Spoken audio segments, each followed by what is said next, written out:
Hey guys, after reaching 2.5 lakhs of viewers in my Facebook video channel, I have opened this YouTube channel. Subscribe and also don't forget to click the bell button for more updates.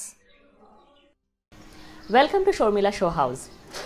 আমি আজ review করব কৌশিক গাঙ্গুলির পরিচালিত বিজয়া ছবিটি। বিজয়ার কথা কিন্তু গত বছর থেকেই অর্থাৎ ডিসেম্বর মাস থেকেই মানুষের মনে আনাগোনা শুরু হয়েছে যে বছরটা কৌশিক গাঙ্গুলি শুরু করবেন বিজয়া দিয়ে। বিজয়া আসলে বিসর্জনের সিকুয়েল ইতিমধ্যে আপনারা সবাই জেনে গেছেন। যে পাঁচটি কারণে আপনারা বিজয়া ছবিটি অবশ্যই দেখতে যাবেন সেই পাঁচটি কারণই আমি এখানে বলবো শর্মিলা শো হাউসে।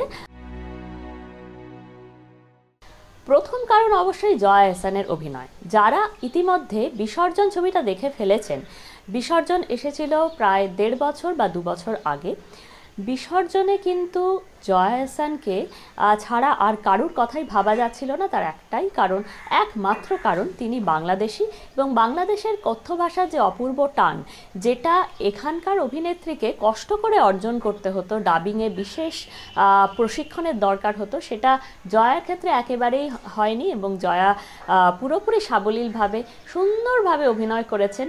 জয়ার মাধ্যমে সেই পদ্মার চরিত্র এত সুন্দর ফুটে উঠেছিল, সেটারই একটা অন্যরকম অন্যরকমভাবে উত্তীর্ণ হয়েছে বিজয়া ছবিতে।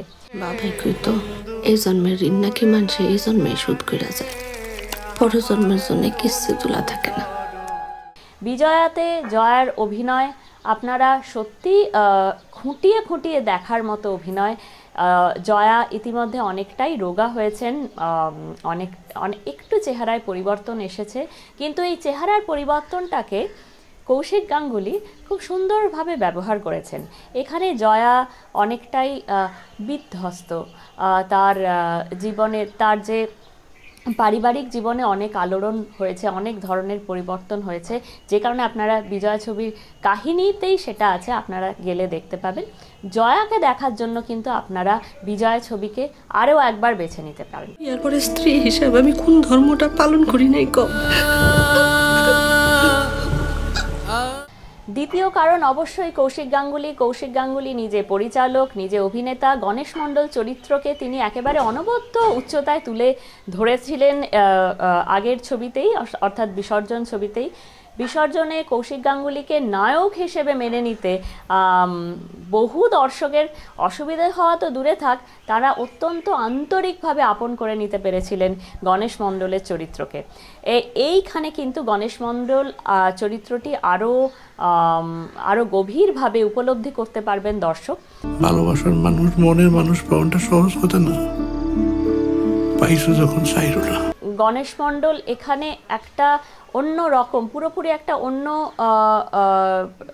অন্য দিক থেকে গণেশকে দেখবেন, কারণ গণেশ এখন সেই প্রতিপত্তিশালী এক গ্রামের প্রতিপত্তিশালী এবং পলিটিক্যালি প্রচণ্ড অ্যাক্টিভ একজন চরিত্র নন।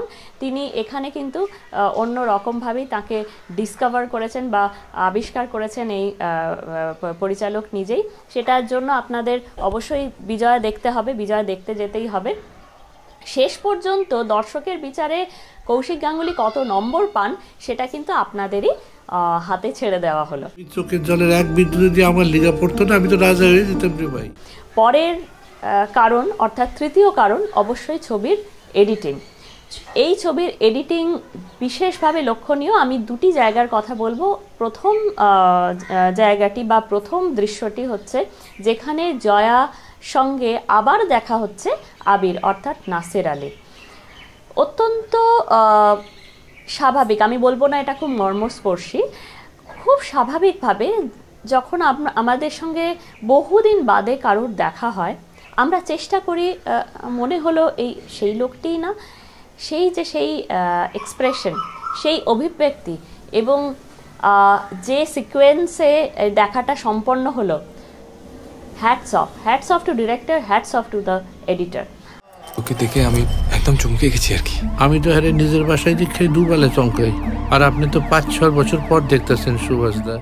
এর বেশি কিছু বললাম না, আপনারা গিয়ে দেখতে পাবেন কেন এই কথাটি এই পার্টিকুলার এই জায়গাটির কথা বললাম। দ্বিতীয়টি আমি বলবো, এডিটিংয়ের একটা বেশ মুন্সিয়ানা দেখা গিয়েছে আরও একটি সিকোয়েন্সে, যেখানে কলকাতায় এসে নাসের আলীর আশ্রয়ে তারা সবাই যাওয়ার পরে একটি দৃশ্যের অবতারণা ঘটছে। আমি দৃশ্যটি একেবারে পুঙ্খানুপুঙ্খভাবে বলবো না, কিন্তু এই দৃশ্যটি গোটা ছবির মধ্যে খুবই একটি গুরুত্বপূর্ণ অর্থ বহন করে। আপনারা সেই ছবি দেখলেই বুঝতে পারবেন যে কেন আমি এই কথাটাই বললাম। চতুর্থ কারণ, এই ছবির প্রাসঙ্গিকতা। এমনই একটা সময়ে কৌশিক গাঙ্গুলি এই ছবির অবতারণা করেছেন, অত্যন্ত প্রাসঙ্গিক। আমাদের প্রতিবেশী দেশের অনেক মানুষই সঠিকভাবে চিকিৎসা ব্যবস্থার দ্বারস্থ হতে পারেন না। তাদের আসতে হয় পদ্মা পেরিয়ে আসতে হয় এই বঙ্গেই, এবং এখানকারই বিভিন্ন হাসপাতালে তারা চেষ্টা করেন সঠিক চিকিৎসা ব্যবস্থার সুযোগ নেওয়া।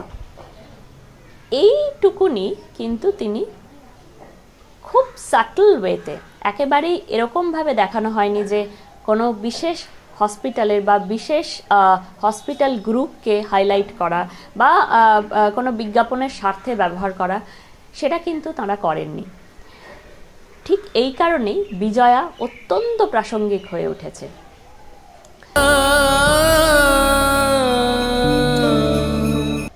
পঞ্চম কারণ, সেই বাচ্চা ছেলেটি যার পিঠে জড়ুলটি আসলে বিসর্জনের শেষ অধ্যায়টুকু পরিষ্কারভাবে দর্শকের সামনে তুলে ধরতে পেরেছিল, দর্শক নিজের মতো করে ইন্টারপ্রিট করতে পেরেছিলেন। এই ছেলেটির কিন্তু এখানে উপস্থিতি অত্যন্ত গুরুত্বপূর্ণ, এবং বলতে গেলে এই ছেলেটির দৃষ্টিকোণ থেকেই কিন্তু পুরো ছবিটি আলাদা একটি মাত্রা পাচ্ছে। তোমার নাম কি? আমার নাম মন্টু। হ্যাঁ, নামও মন্টু। প্রত্যেকটি চরিত্রকে নিজের নিজের জায়গা দেওয়া হয়েছে। জয়ার চরিত্রটি অসম্ভব বলিষ্ঠ একটি চরিত্র, যেটা আমি বলবো বিসর্জনের পরেও বিজয়া এসে পূর্ণতা পাচ্ছে। যারা ভাবছেন যে বিসর্জনেই তো সবটা বলা হয়ে গেল, এরপরে বিজয়া দেখতে যাওয়ার কি প্রয়োজন, তাদের বলবো যে কৌশিক গাঙ্গুলি অসামান্য মুন্সিয়ানায় তিনি পরের গল্পটিকেও কিন্তু একটি পূর্ণবৃত্তে এনে ফেলতে পেরেছেন। শেষে কি হলো, প্রথমে কি হলো, কোনোটাই আমি বলবো না, কেননা বিজয়া একটি অনুভূতির ছবি, অনুভব করার ছবি। কৌশিক গাঙ্গুলির এই ছবিটি অবশ্যই দেখার মতো, আপনারা সবাই হলে গিয়েই দেখবেন। আমার পাশে